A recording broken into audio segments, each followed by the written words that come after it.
In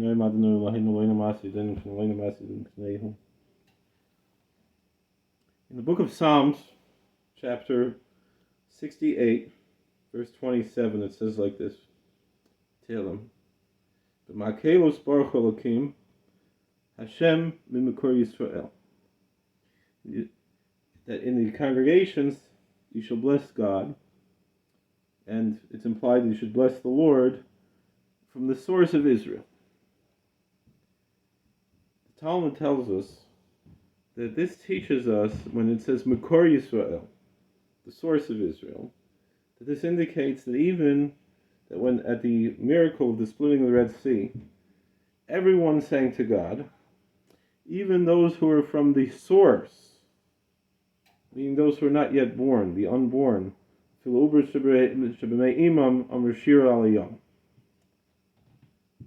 This we see among many other statements that our sages have taught us, that Judaism is really the original pro-life faith. A very popular saying in the pro-life community tells us, choose life. And in our tradition, that comes from our Torah. It comes from the book of Deuteronomy. It says in Parshas Nitzavim, which is coming up in a few weeks, that's the book of Deuteronomy, chapter 30, verse 15. Re'ei nasati lefneichem hayom es hachaim v'satoiv v'samovis v'sarah. It says, look and see this. I have placed before thee today life and goodness, and on the other hand, death and evil. Asher anuchi mitzavcha hayom, that which I command you today, le'ahavos Hashem Elokecha, to love the Lord thy God, leches b'drachav, to go in his paths, in his ways, l'shmor mitzvaysav, and to keep his commandments, v'chukoysav, and his statutes, v'mishpatav, and his laws, v'yisav v'risa, and you will live, and you will be abundant of v'rachtu Hashem Elokecha, and thou shalt bless the Lord thy God, ba'aretz asher ata v'shama l'rishta, in the land that you go there to inherit it. And if your heart turns away and you don't listen, and you cast it away and you worship other gods and bow down to them. I'm telling you today that you'll surely be destroyed. Your days will not be long on the earth. When you on the land, when you cross over the Jordan River, you're going over there to conquer the land. I'm making that they should give testimony to you today. It's a Shemayim V'Sa'aretz. Heaven and earth will testify. I place before you today life and death. The blessing and the curse. And then here's the famous words of Echarta B'chaim, and therefore choose life. That you should live and your progeny should live. To love the Lord thy God, to listen to his voice, and to attach yourself to him. Because this is your life and the length of your days. To dwell on the land that the Lord promised to thy ancestors, to give to Abraham, Isaac, and Jacob, and to give to them. He promised Abraham, Isaac, and Jacob to give to them.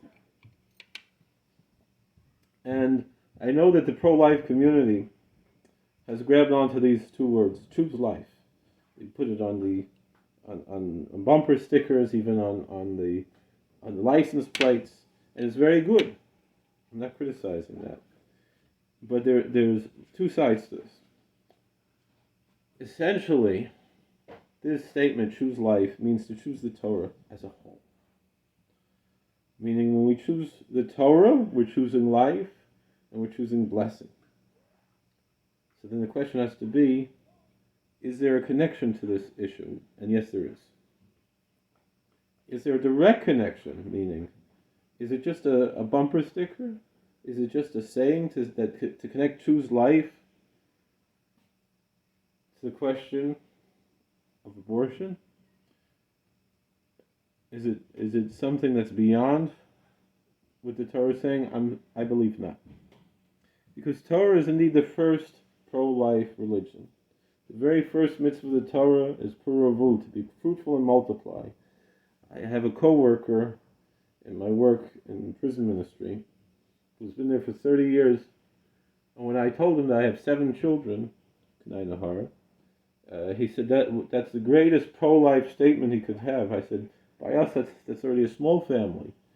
I know people have twice as that many, maybe more. But the truth is, we don't recognize sometimes being in the world that we live in, having the blessing of living in a world that the Torah has transformed and transfigured. And indeed, the whole world has been transformed by Torah. We don't realize what we're dealing with.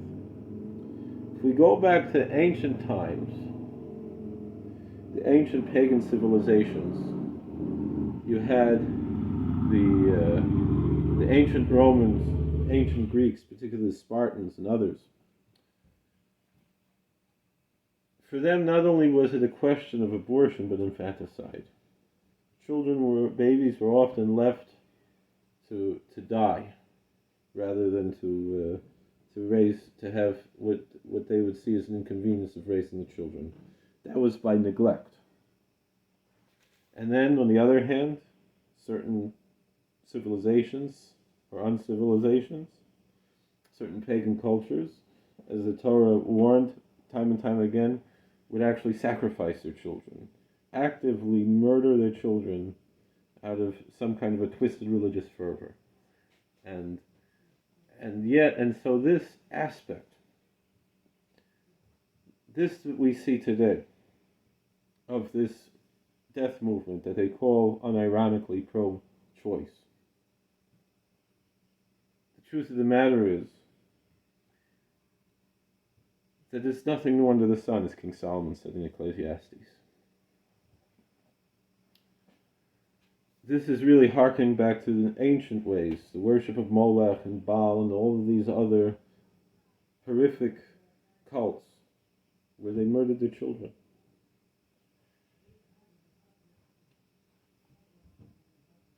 And even though there's discussion about within Jewish law in those very rare cases which almost never happen anymore today, where mother's life is in danger, it shouldn't take that one aspect and make a whole religion out of it. That doesn't encapsulate Judaism as a whole. As a whole, Judaism is not only a pro-life religion, it is the original pro-life religion. The whole Torah is about life. It's a Torah's Chaim, it's a Torah of life, not only a living Torah, but a Torah of life, a religion of life. And it's those who have twisted our religion who have turned it into a cult of death. The truth is, we say l'chaim, we wish each other to life, we celebrate life. And this concept of wantonly murdering innocent unborn babies undermines society as a whole. Meaning, Judaism has transformed the world. We have to be so thankful of how Judaism transformed the world. That we no longer live in a world where whether at the beginning of life or the end of life, life is snuffed out in a ruthless way. As it was, like we said, the ancient Romans and Greeks would leave babies to die, the ancient Norse would do the same, the ancient Canaanites would kill their children. And until quite recently, in India, there was the sute practice, that they would burn widows alive, kill widows. The story goes that there was a colonial governor in India 150 years ago, and he told the Hindu priests, he said, I will respect your tradition of killing widows if you respect our tradition in the Judeo-Christian tradition. This was a Christian, obviously, but he was bringing the Torah idea of life, of human rights, into the pagan world. And he said, if I will respect your tradition of burning widows, if you'll respect our tradition of hanging men who murder innocent people.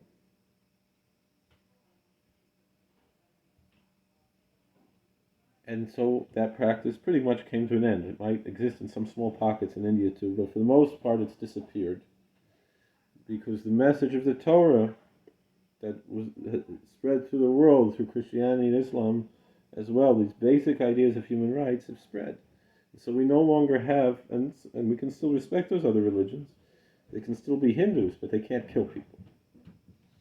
And so too, it's become on the left somewhat of a death cult, that they're going back, and there's some aspects of the antinomian society, that it's become almost, again, with the religious fervor, back to the worship of Molech and Baal and all of these other cults that existed.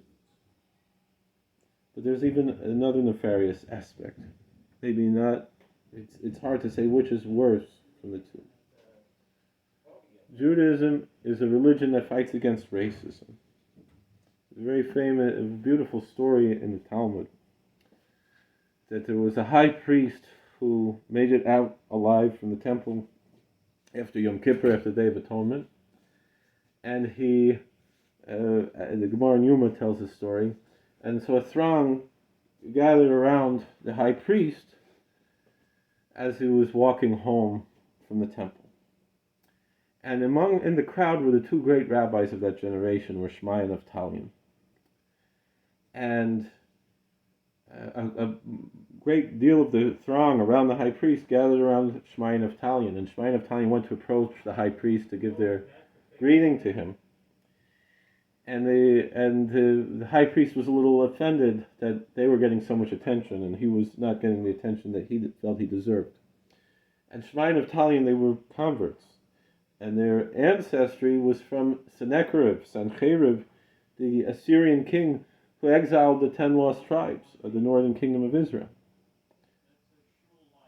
And so the high priest said, "Oh, peace be unto ye, children of heathens." He greeted them in a derisive manner. And they said to him, "Better we, who are the children of heathens, who act like Aaron, who make the Uvda de Aharon, than you, a son of Aaron, who does not act like Aaron." Yes, in Judaism, lineage has a place, but it's supposed to humble us. Meaning we're supposed to say, "Mosai yagia ma'aseh l'ma'aseh avoisai." When will my deeds reach the deeds of my ancestors? And that's what ancestry comes into. But ancestor doesn't only have to mean blood ancestry. Talmidim elu habanim, one's disciples are also one's children.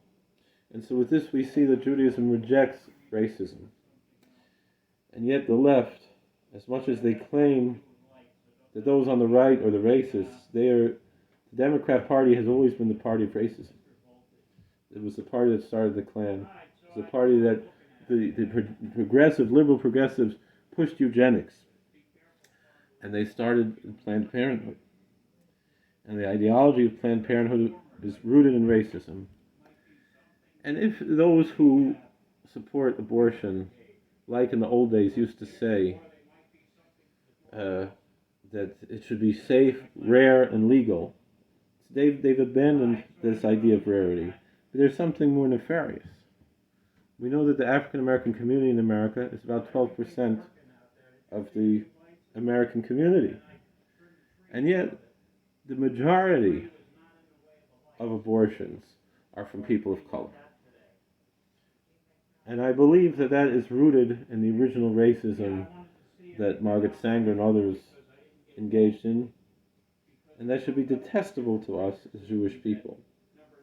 That there has been a Holocaust, more than three Holocausts against the black race, perpetrated by the Democrats since 1973, since Roe versus Wade. But now we can rejoice a bit that Roe has been turned over, and so even the Uber Shebemei Imam are saying Shira, just like by the miracle of the crossing of the Red Sea, so too the fetuses in the mother's wombs are singing to God, but the battle's not over yet. Battle's not over yet, it's just begun.